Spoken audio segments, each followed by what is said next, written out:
What's up, guys? This is Tech and Flow. I'm your host, Xavier Gray. The aim of Tech and Flow is to explore the world of tech, discuss trends and big ideas that are shaping how consumers and businesses interact with technology. Join us as we interview successful tech entrepreneurs and software engineers. We hope you enjoy the ride and learn something along the way. Welcome, everyone, to another episode of Tech and Flow. Today, we have a really awesome special guest, Peter Roquemore. He and I have developed a pretty new relationship. It's only been about 4 months now, maybe, that we've met. We met through a colleague of mine, and Peter is an incredibly talented individual that is very much a visionary, very much a leader. I think this guy is going to be a guy that, if not worldwide, at least in the Orlando area, is going to be somebody that you're going to know in the next 20 years. He's got an awesome team. And so we're going to let him sort of introduce himself. But thanks for being on the show today, Peter. Yeah, thanks. Thanks for having me. So I'm Peter. I have a background in UX UI design. I love connecting people together. That's kind of usually my driver, is like real authentic connection with people. And last year I kind of started ramping up this collective of people called Warehaus Collective. And basically we just build digital products, and we like really trying to not stick with the status quo of how things are built and why things are built. So we like to try to innovate. We try to innovate with sincerity, and we try to use we try to use a different motivation behind what we do versus like what a lot of other companies might be out there doing. We like to start with like why we do things and how versus how or what we do. I really like to focus on like the end goal and how we're going to help actually grow whatever industry we're trying to touch and influence. So we love building good products. We love the digital space. We love being able to have like a great team of people that we all love working with each other. And it's like remote. It's all contract based, so everyone comes and works as much as they want, or they don't. So slowly growing that. We're really new, so we're still learning and growing as we go.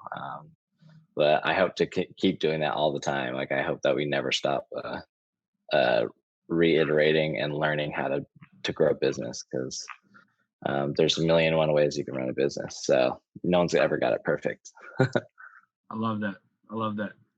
So tell us a little bit more.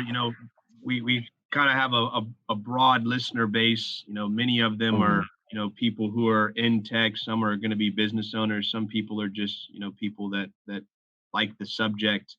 You talk about doing a lot of stuff in the digital world. That's a very broad term. Are there any specific niches, any specific types of work that you guys enjoy doing or specialize in doing the most? Yeah. So when I say digital products, I usually mean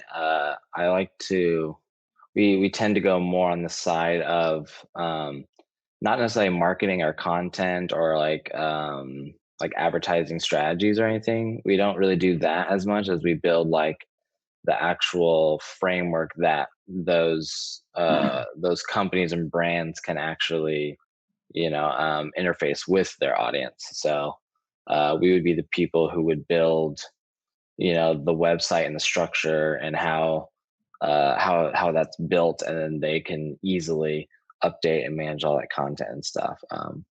We do have some projects where we will like do like SEO and stuff like that, but that's usually not my focus. I feel like we tend to not really do as much marketing as we do as like product development. So we want to make sure that like whatever we're building is quality code, quality design, quality branding.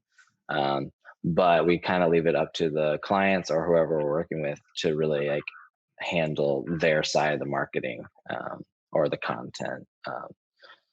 because that's what they do best. Like we're not going to be able to like ramp up on how to best how to, I mean, we can give insight, but we can't really uh confidently be like, oh yeah, we know everything about your industry now because we've been working with you for a month.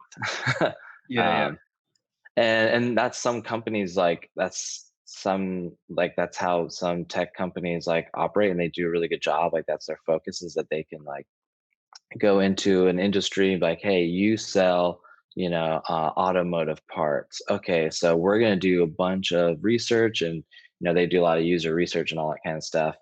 And sometimes they can get really good insights on how to best like phrase things and all that kind of stuff for the automotive industry. We don't necessarily focus on that as much as we do focus on like what's the best environment for you to be able to uh, practice phrasing things. So like how do we best set up an environment for A/B testing and all that kind of stuff where you can test different strategies. So like that's I think where we come in, because we like more working on the tool sets of things than we do like working on the actual content itself. But we're also Okay. really new, so we're learning. Yeah, yeah, yeah. Yeah. So getting into sort of some of the nitty-gritty, Hmm. some of the people that might be listening are going to be business owners. Hmm. They're, totally different businesses. Let's pull one out that's interesting. And I don't know if this is relevant. Got a business owner owns a massive plumbing business. And Yeah. so, plumbing's an industry that is a, handyman, notoriously very blue collar industry. Hmm. They're going to be definitely B2C. It could be a B2B, but, at the same token, they're connecting directly with their customer. What are Hmm. some things, and you could use plumbing as an example. What are some things that you've recognized are projects that you've worked on for maybe an industry like that and been able to help them with? Yeah, so with plumbing, like I think my first approach would be to think about what is the current status quo for that industry. There's a lot of industries like real estate, plumbing, AC, all these, where they're not really necessarily up to date on like web practices and stuff. They might have like a very basic website that was built maybe 10, 15 years ago. They might have some like very basic SEO strategies put in place. But the way that people interface with those kind of companies can sometimes be like outdated and stuff, like where you have to call or you have to do something where the users don't really love that experience anymore, just because in the society that we have now, it's like a lot of things are social media based, and they're more like text based and all that kind of stuff.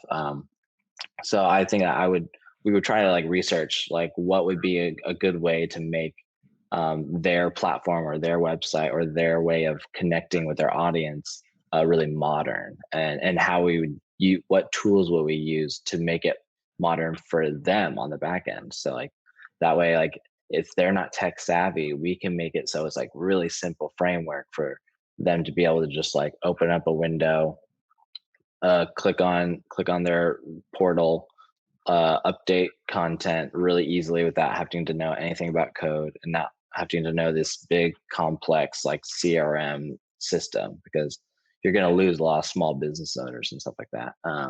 So so our strategy is to like figure out how to best cater to our client, because we definitely want them to be happy and to love the experience of their everyday, because that improves their quality of life and mental fatigue on their day-to-day business. So we definitely want to like keep them in mind, but then we also will have their end consumer in mind, and we'll try to build out strategies and platforms to be able to for them to be able to reach out to their customers, because there's a lot of like redundant strategies or sales techniques or like marketing manipulations that like they work a little bit, but it doesn't really help their brand. So the end goal is to build a brand that people really trust and want to share word of mouth. Organic growth is very important.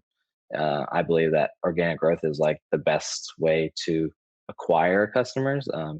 You don't really need, you can market, you can market the crap out of something, but if people don't really trust your brand or like your brand, it's really not gonna go very far for a very long time. There's companies that have like risen and fallen like crazy fast just because they use a lot of manipulation stuff, but they don't really inspire like a really loyal following or anything like that. And so we just try to make sure that we like help them build a brand that's not obtrusive, that's actually easy for customers to interface with and learn how that industry works, and build that level of trust. Because just like with your car mechanic and stuff, you don't know what they're doing, you don't know what these plumbers are doing. um, they're relying on the plumbers for the expertise, but they're also relying on the plumbers to not chip them out of money, just because they are ignorant of that industry.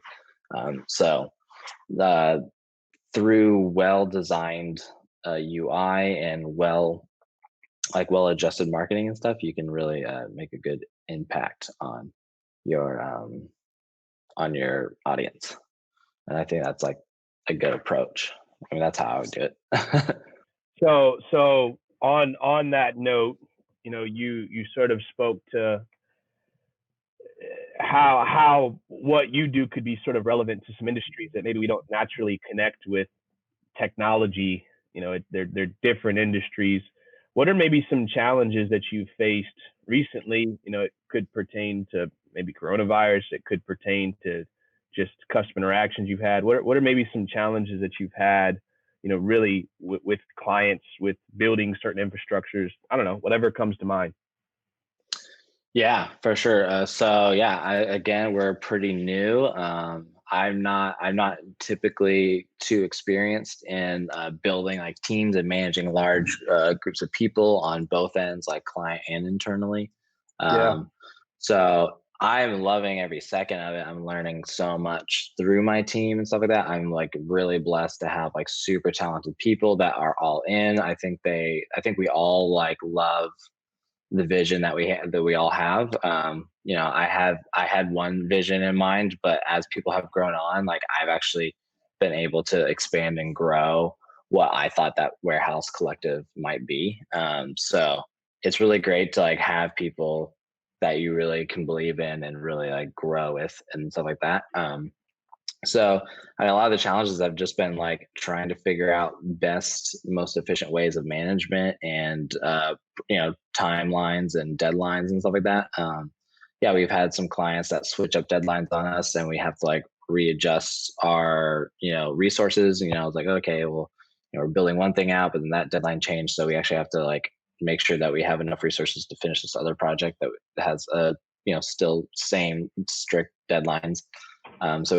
So there's like things like that we're learning about on like how we like to do things, and we really try to keep everything as agile as possible. So like we don't have like tons and tons of like really strict protocols when they're not really needed, because we ultimately at the end of the day we want to have like efficiency and productivity without the overworking of like too much documentation or too much like planning before you actually get to the work and all that kind of stuff. But at the same time, that's like stuff's very crucial. Like, if you don't have a plan into it, then you're gonna have some real challenges down the road. So yeah, we've been growing and trying out new platforms for us to management. There's lots of great services, like great digital products out there that inspire us and that we use every day, and we get to absorb all those costs and stuff. We don't have to like build out our own project management system from scratch, because there's other products out there that exist. So there's lots of ways that we've found that we can do it very cheaply and effectively. So we're really excited for that. I mean, that's something that I get really passionate about, is being like frugal but yeah effective. So if you're gonna do something and it saves, like, people are like, oh my gosh, that costs like 20 bucks a month, this subscription to this service. And I'm like, okay, well, when you think about that, like, what is your rate? So if you're doing something that costs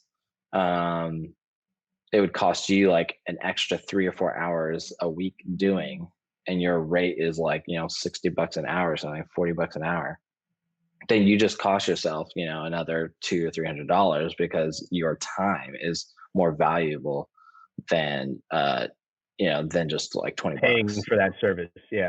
Yeah. And there's always a trade-off, there's always a trade-off. You want to make sure Of you're course. doing that effectively. You don't want to just like buy all the subscriptions and raise your overhead. So it's like finding a good balance of like what works for you and your team. I feel like we've gotten some great ecosystems going, and we're just growing slowly but surely. So keep adding on project managers.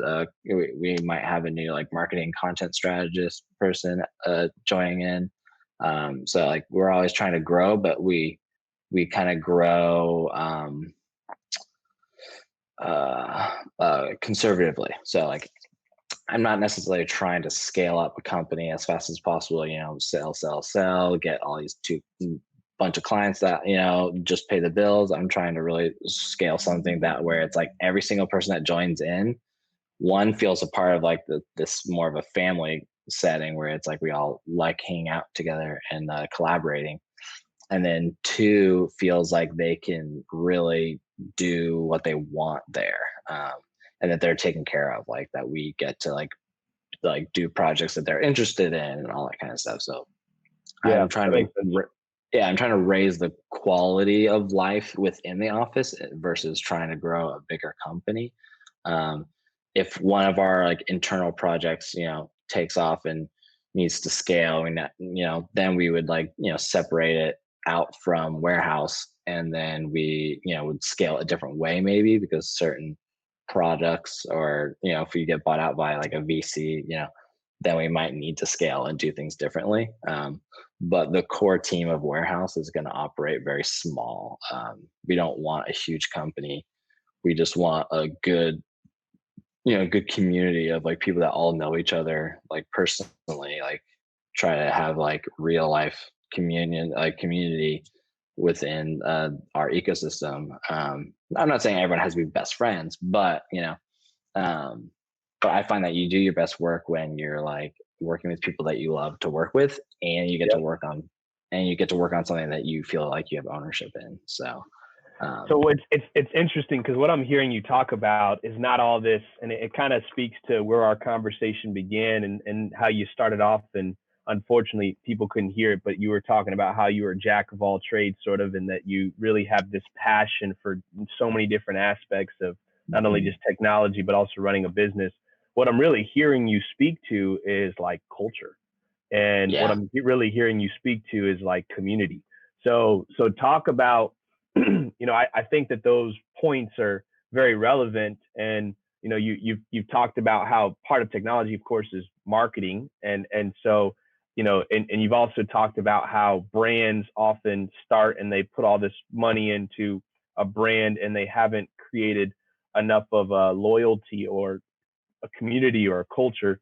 Talk a little bit about some of those challenges and how your team has, not internally from a Warehouse perspective, but how have you helped businesses maybe solve some of those challenges? Yeah. So culture is hard. Culture does not scale. You can't scale culture.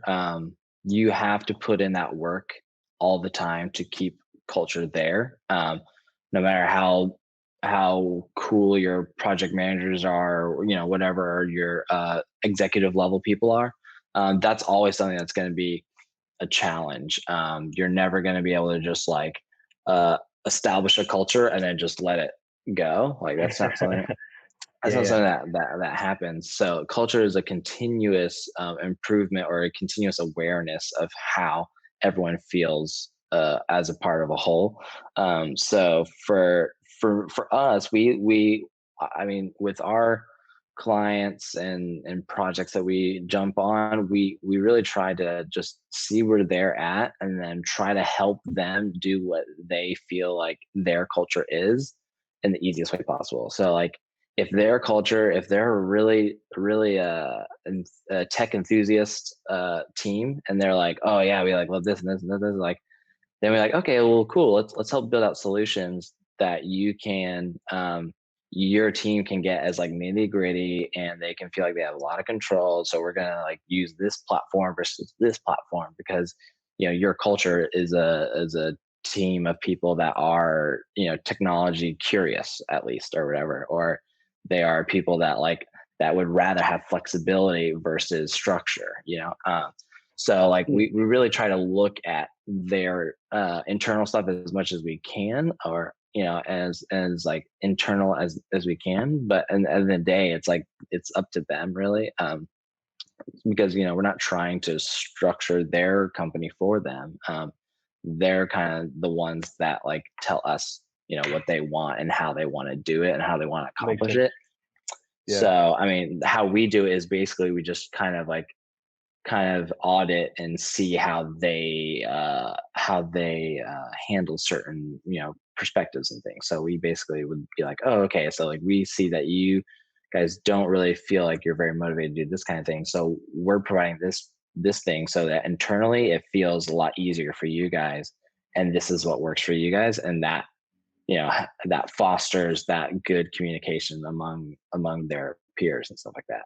So we want to make sure that like we're doing things that work for them, and that just that bucket affects how they can grow their culture. So if we keep something super simple for certain cultures, then that I think that just aids them, because we're not doing it for them. We just kind of want to like aid them in their process, because they're still the ones in the driver's seat. Like we want to make sure that they're still the ones making the decision, or at least feel like they're the ones really building this out. So it's just it's a little bit of a challenge, but I think when you do it right, it really helps them out and they get really excited. And I think those are the kind of details that are going to keep them around. Not necessarily like, it's not always like the numbers and the the goals and the projections and all that kind of stuff being met.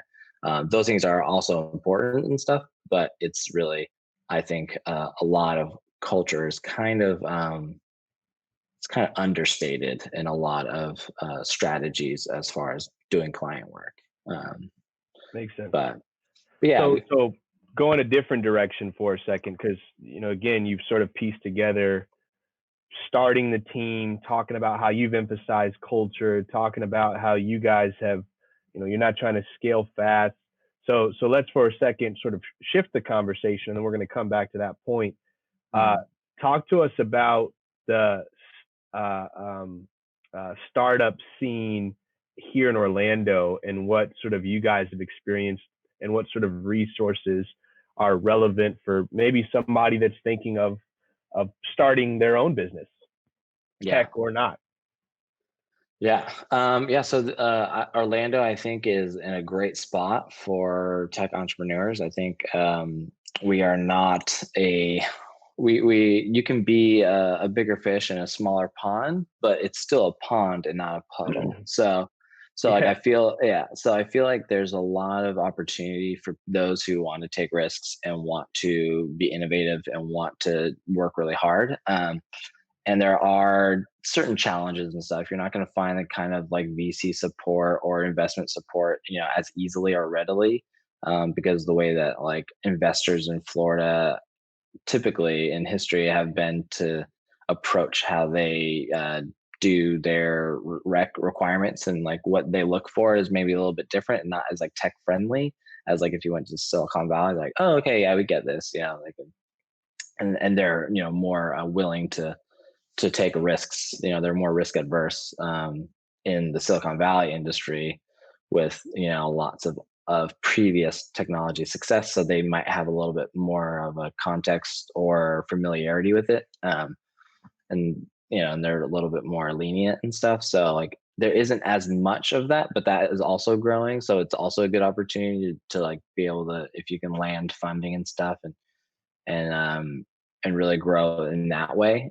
You can do that in Orlando if you play your cards right, if you really try to work hard and market yourself that strategy. But I mean, there's some great like tech and design agencies in Orlando that are, kind of, nationwide, competitive. They're really talented and stuff.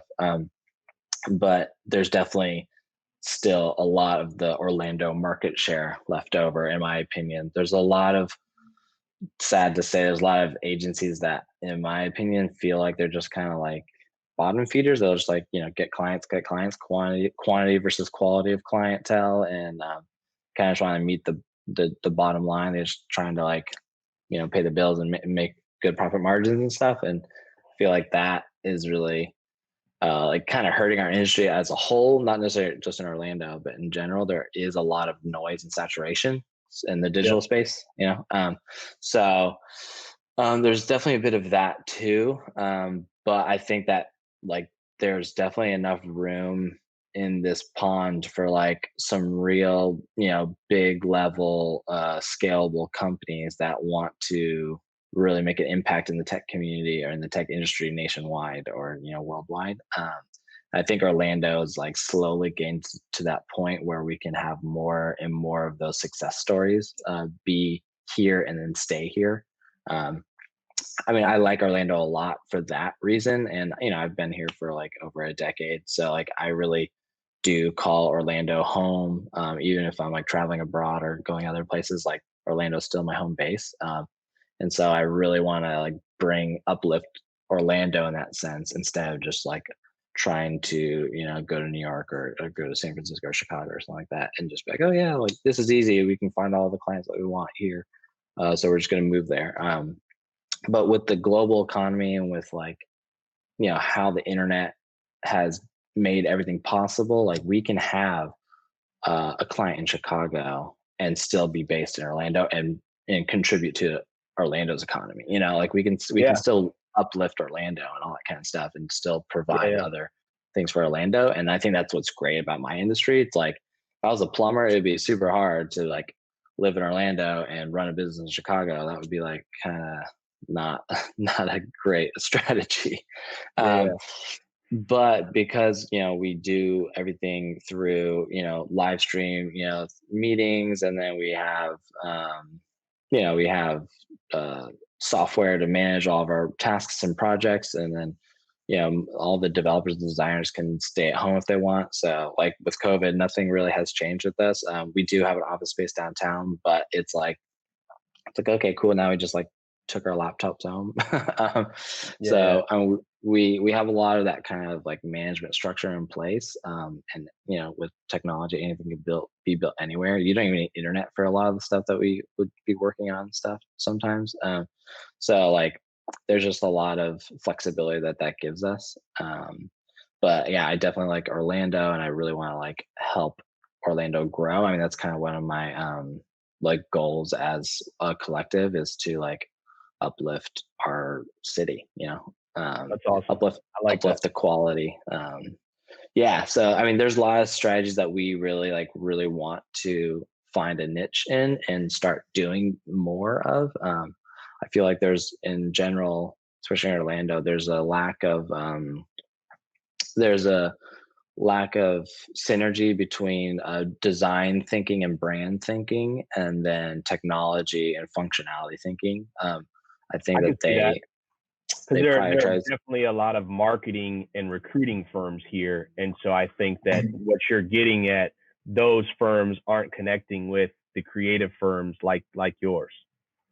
Yeah. So we have a very creative approach to like design and branding, and we really value that. But then we also have a very creative approach to technology and implementing like best frameworks and updated modern technology. So we kind of want to be pioneering on both ends, and not just like, oh yeah, we're a design agency, and then we have like one web developer that just kind of implements a lot of our design stuff. Which is fine. I mean, if you're a design agency, that's what you want to do, that's great.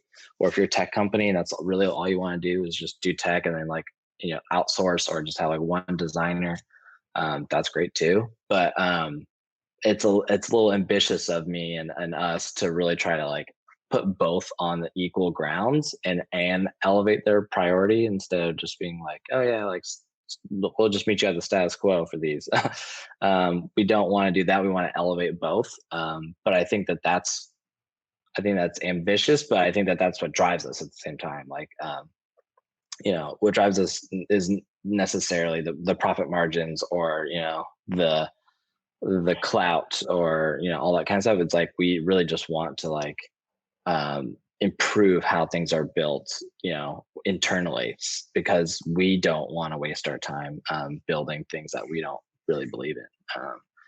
Like that's another one of our strategies, that we like take less clients, have smaller team. We really try to focus on things that we really think that we can put our heart and soul into. And I think that keeps us excited for the next thing. Even when it's not a client, like we also try to build out internal products that we believe in, because I feel like there's a certain level of ownership that comes, of pride that comes with ownership. So like if we're building out something internally, we're gonna go into those little details, and like, if our name's on it, we're gonna actually like make sure every little thing is like super perfect and that we're super proud of it. Just like subconsciously, like you don't have to be told that. I know one of those items is Visit. Sorry to cut you off, yeah. but I know you're working on Visit. So why don't you tell us about that? Yeah, so Visit is basically like a new approach to social management with your calendar. Like, so basically a new approach of how you make plans and interact with people out throughout the day. I feel like there's not a very good platform or mainstream way of doing that works for everybody. So we're trying to actually streamline that and connecting the Facebook and the Google Calendar and all in a nice UI that's on the go. It's on your phone. It's really social feeling and intuitive. So you don't have to feel like you're a project manager. So it's basically stopping time management from being a chore. It's like I don't want to go through my emails and check all my emails. I don't want to look at a tile calendar. So it's basically more of like a social approach to managing your time, because a lot of your time is managed with other people. So it's like, why wouldn't you put people first in that? Even though it's definitely a challenge, because it's like a functional task oriented thing typically, but it's really not when you think about it. It actually boils down to like communication and like accountability and stuff like that. And that's really what a calendar is. It's more about accountability than it really is about like a task. It's not like a spreadsheet. We're not trying to look at all the numbers. You're just trying to look at what you got to do next. Correct. So this is an app, correct? Yeah, it's an iOS and Android app. It's free. If and again, it's an internal product. It's like a flagship product. If people like it, it's a good portfolio piece for us. But it's also a way of us like showing what kind of projects that we want to do, and how we want to help people connect. But perfect. Yeah. So last question before we wrap up, and then I'm going to allow you to share how everybody can find you and Warehaus Collective and Visit and everything. Mm-hmm. Last question. So you guys have been at this a little over a year now. Mm-hmm. You have spoke to the fact that you're pioneering, kind of this balance between creating quality marketing and content and creative services and creating quality technology services. And that's sort of your emphasis. That's your focus. But with all those things that you've said, what is one tip that if someone was trying to start their own tech company or, creative company, what is one tip that you've learned that you would give to them? Okay, so if you're trying to start your own thing, my one tip is, and it's kind of inspired by a guy I love reading about, Simon Sinek, is basically as your job as a leader or as the entrepreneur, it's really not your job to come up with good ideas or anything. It's really your job to create an environment where good ideas can happen. And unless you're trying to do an entrepreneur thing where you're just starting a company by yourself and there's literally no one else involved, then that advice is not really relevant. But if you actually want to grow a company with other people, I think the biggest advice or tip that I would have for you is to just create an environment where people actually feel like their ideas and great ideas can happen or be heard. I feel like that's going to be more helpful than any cool or revolutionary idea you have. That's awesome. Ideas come and go, but as far as execution and stuff, I think that is one of the best things to get the most out of everybody, and yourself included. So, It doesn't shock me that was your answer. So I love it. yeah, I love it. I love it. So last thing is tell everyone where they can find you, where they can find Warehaus Collective, visit everything. Yeah. So so we're called Warehaus Collective. It's kind of spelled like Bauhaus, like warehouse, like Haus, warehouse.co. We're on Instagram, warehouse.collective. Yeah, you can find us on the internet or just talk to someone that knows me and then get my info. I mean, we're more about word of mouth, I feel like, than marketing ourselves. So just like hit me up, hit Peter Roquemore up, or anyone else on our team. And then, yeah, we can start a chat. Excellent. And I'm going to share all of the information in the description of this podcast. This podcast, of course, we're on YouTube, we're on Spotify, we're on iTunes. Mm-hmm. We've got a Facebook page, we've got an Instagram page. Peter's going to build us a website, so we're getting there. Yeah.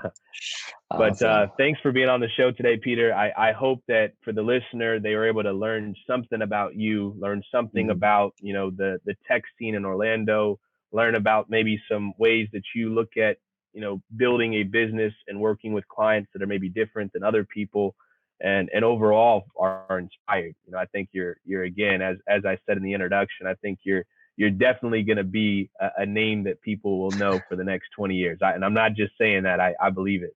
So thanks, man. Of course. That's awesome. But that's all for today. We'll see you guys. Thanks for tuning in. Awesome. Thanks for having me. Of course. See you. Good to see ya.